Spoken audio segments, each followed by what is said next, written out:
Hi guys, welcome to my channel. If you are new here, hello, welcome. My name is Ashley. It's really good to have you here. I'm a mom of 7, and I have been on a journey of becoming a more positive, peaceful parent for the last about 8 years or so. And today I want to share with you guys the thing that has made all the difference in my parenting.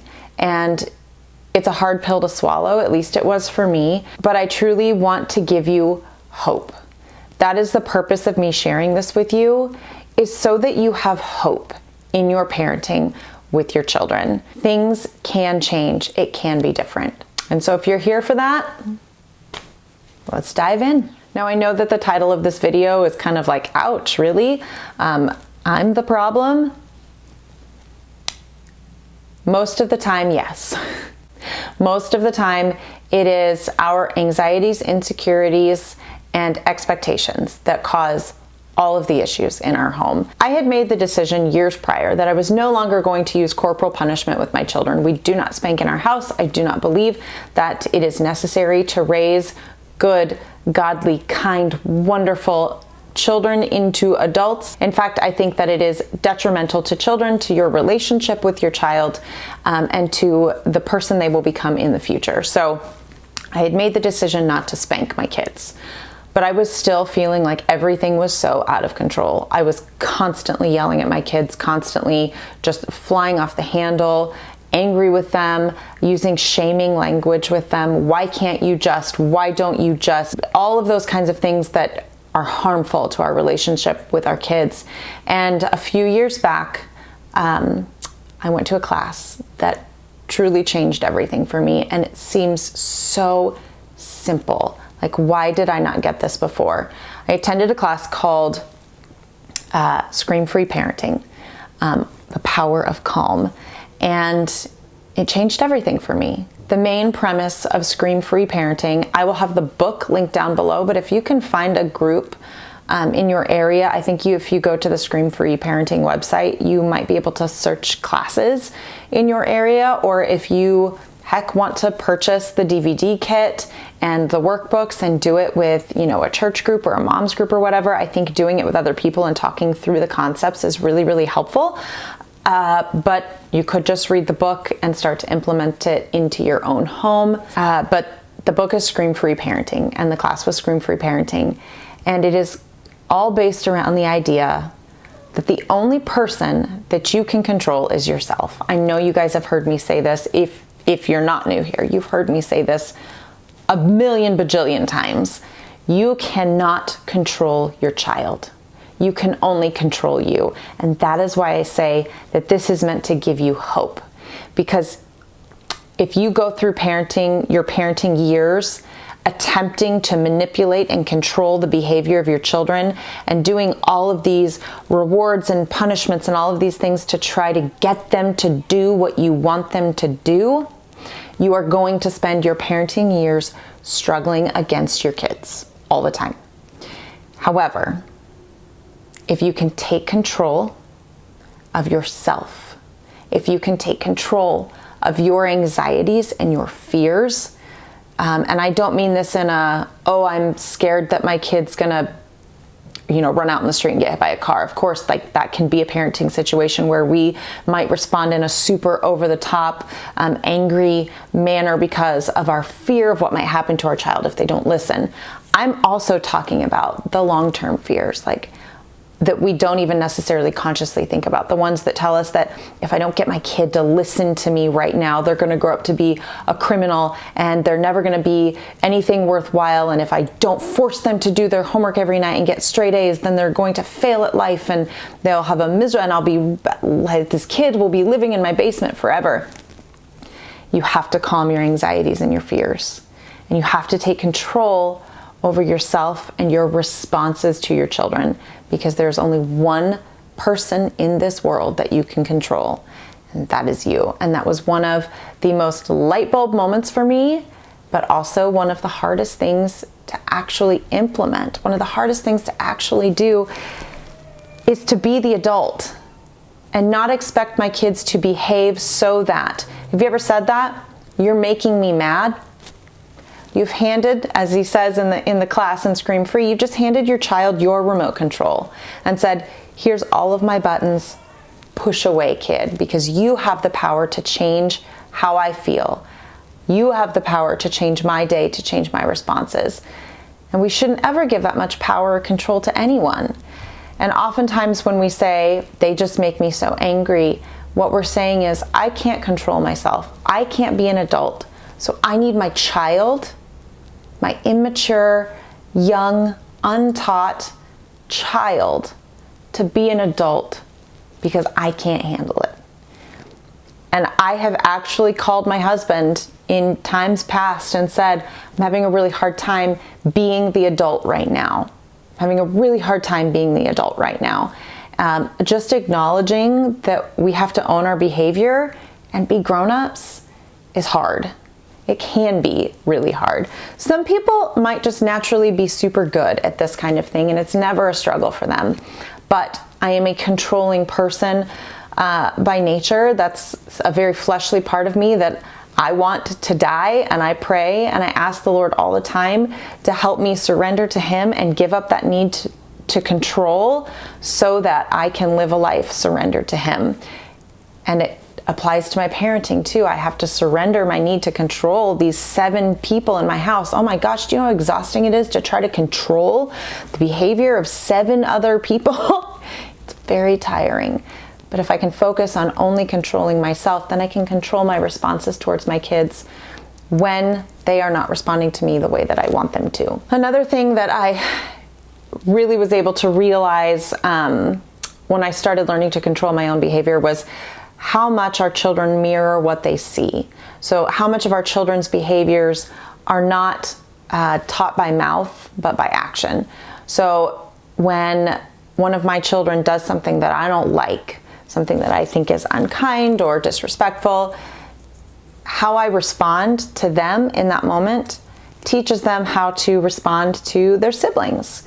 And one of the most painful things that I have discovered as a parent is when you hear yourself coming out of your child's mouth, speaking to another kid, maybe a sibling, and you realize just how awful you sound.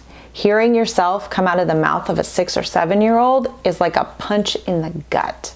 It causes me to pause and reflect, like, am I actually displaying the fruit of the Spirit to my children? Am I showing them patience? Am I showing them love and kindness?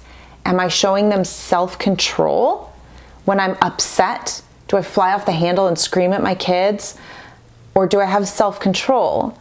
And do I speak calmly and quietly and wait for those teachable moments where I can actually go back and not just correct the behavior in the moment, but actually teach to the heart of the behavior. And I think that's one thing that I know that I have failed a lot in my parenting is expecting, like I said in the beginning, having these expectations of our kids to act like mini adults instead of tiny humans, because there's a difference, is that I don't actually always take the time to discipline them. And by that I mean to teach them what's expected of them, to talk through, to role play. That's one thing that I learned from Ralphie from Simply on Purpose Parenting, who you guys have also heard me talk about a bajillion times, is the importance of role play and like taking those teachable moments to show our kids how we want them to respond. That also, just as a tip to you, if you don't do do-overs in your house, I highly recommend you start doing do-overs. If a child, say they are asking for a snack, but they ask it in a way that you just don't really like, you prefer them to ask in a more respectful way, to use their pleases and thank yous and things like that. Instead of barking at them, don't speak to me that way. You will find it much more effective as a training tool if you say, oh, I didn't really like the way that sounded. Let's have a do-over. Can we try that again? And give them the opportunity to say, may I please have a snack? Or whatever it is that they're asking for, or whatever behavior that they're showing you. If they, if you ask them to put a book away and they toss it on the shelf. Ooh, that's not how that book goes. Let's try a do-over. Here you go, here's the book. Can you show me how we put that away? Then you're not just correcting the behavior, you're teaching the correct behavior. You've got to rewire those pathways in the brain. Just telling a child no and yelling at them or whatever form of discipline you use doesn't actually teach them anything new. So you're not changing that brain pathway. You're just putting a stop to immediate behavior, and you'll never see the behavior truly change because you're not teaching what you actually want. So anyway, just a little tip there. Go for the do-over. Super, super great parenting tool. Anyway, the point of this video, the point that I want to get across to you is that I struggled for so many years. I have a whole playlist of my kind of positive parenting videos. I have a few where I talk about kind of my history in parenting. I will link that for you guys at the end and down in the description box if you want to learn more. But I have been the parent. I've been the one that said, these kids are driving me crazy. I can't stand this. I can't have any more kids. I can't handle the 2-3 kids that I have now. I was angry all the time, and there is hope, and you can change things. You can change things in your home by learning to control yourself, and you will find it to be an incredibly difficult process, but if you do it right, it will also be incredibly healing, because you will learn to figure out your triggers, why certain behaviors make you angry, why certain words or phrases or actions make you angry, and then you can go back and figure out why those make you so angry, and you can start to find healing for yourself, because we all have things we need to heal from. And you will find healing in your relationship with your kids, and it will make you a better spouse and a better friend, because it spills over into everything. When we truly grasp that we can only control ourselves, it makes a difference in everything. And of course, it changes so much in our parenting. Our kids learn that we're safe. Our kids learn that they can come to us and they can talk to us because they don't have to be afraid of how we are going to respond to them. And I have seen the fruit of that.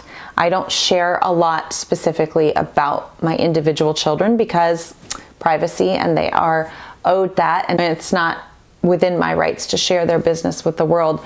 But I can tell you, especially as you enter those teenage years with your kids, you want to have that good, trusting relationship where they know that you are a safe parent. I love that phrase that I learned from Ralphie. That's what I was striving for when I first started learning to parent this way, but I didn't have a phrase for it or a name for it. And Ralphie says to be a safe parent. And I feel like in so many ways I have been able to achieve that with my kids. I'm not a perfect parent. I do still lose my temper. I do still behave in ways that I don't want to behave towards my kids, but I am still learning and I am still growing. And I am not who I once was, but I'm not yet who I will be. And I think that that's powerful to know that we can grow and we can change and we can make change in our home just by making the decision to stop trying to control every little thing about the people around us. When we can stop being the scary voice screaming at our kids, when we can quiet ourselves, when we can learn to be in control of ourselves, then they can learn to hear that quiet voice themselves, their conscience, the Holy Spirit.